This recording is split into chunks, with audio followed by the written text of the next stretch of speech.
Getting to see northern lights is on the top of the bucket list of most people, and then being able to capture them on your camera is like a dream come true moment. So my dream came true on 20th December 2023 around midnight at Iceland, and I was so excited that I couldn't sleep the entire night. In this episode, I would like to share not only my experience, photos and videos from that night, but also some tips and tricks on how you can maximize your chances of viewing this elusive natural phenomenon. First and foremost, you need to be lucky, and there is no denying the fact that there is no guarantee. Tip number 1. Research the best locations. Identify the prime locations where northern lights are frequently visible. Places like Iceland, Norway, Finland, Sweden, USA, Canada are known for their spectacular displays. So basically somewhere up north. Why? Because the more north you go, you can see more colorful displays even at lower KP index. So what is KP index? It's actually a scale from 0 to 9 where 0 is no aurora activity and 9 is the strongest aurora activity.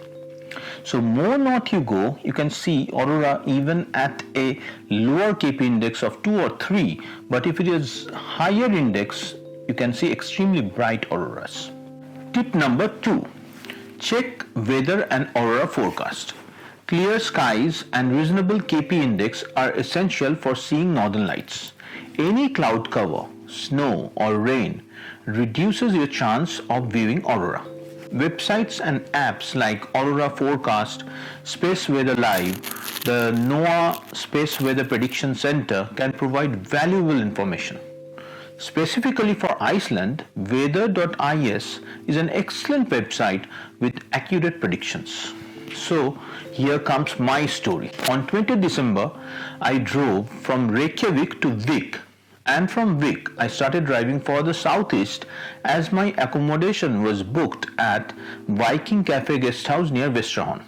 I was caught in a snowstorm and had to return back to Vik, rebook an accommodation there and stay overnight.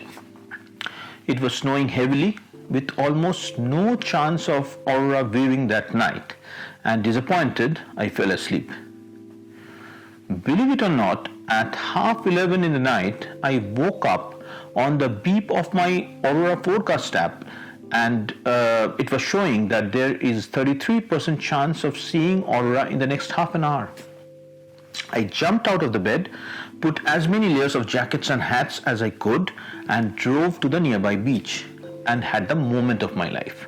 So a dependable app is an absolute must.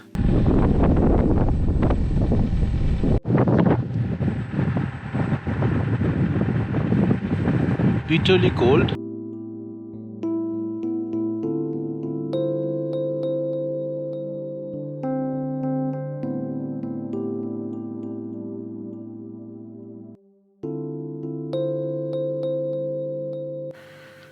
Tip number 3. Plan your timing. The northern lights are most commonly visible in the winter months, particularly between September and March. Additionally, late evening to early morning hours, typically after 10 p.m., tends to be the optimal time for viewing. Tip number 4. Go away from the city lights. Any amount of light pollution is a major deterrent to your chances of viewing northern lights. So if you're driving, go somewhere dark but safe. Carry your torch, or even better, a headlight which can have a dual function of being a photo prop. I'll explain this later on my photos. Any nighttime natural event needs your eye to be adjusted to the darkness. A flash of light here and there will constrict your pupil and you'll see much less. So darkness is one of the essential criteria. Tip number 5. Be patient and enjoy the experience. Seeing the northern lights is a magical experience, but it can also require patience. Be prepared to spend several hours outdoors and don't be discouraged if aurora activity is slow to appear. Take time to appreciate the beauty of night sky and enjoy the moment. Tip number 6.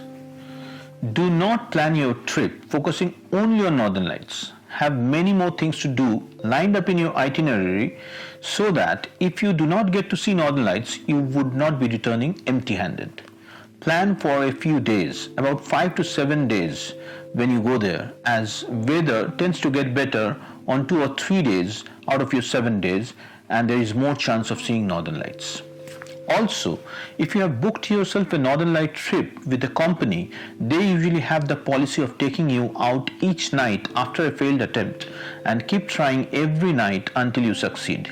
So if you have booked a few days, it enhances your chances of seeing Northern Lights. Taking a trip with the local tour company, has its own pros and cons. Obviously you need to pay, so it's one of the cons. But the pros are many. You don't need to drive. They will take you to a dedicated area where the chance of viewing is maximum. If you don't manage to watch the Northern Lights on the first night, they will take you on the consecutive nights if your schedule and itinerary allows that, and they will keep doing that until you succeed. They will also provide you with hot chocolate, some warm jumpers, and take really good care of you.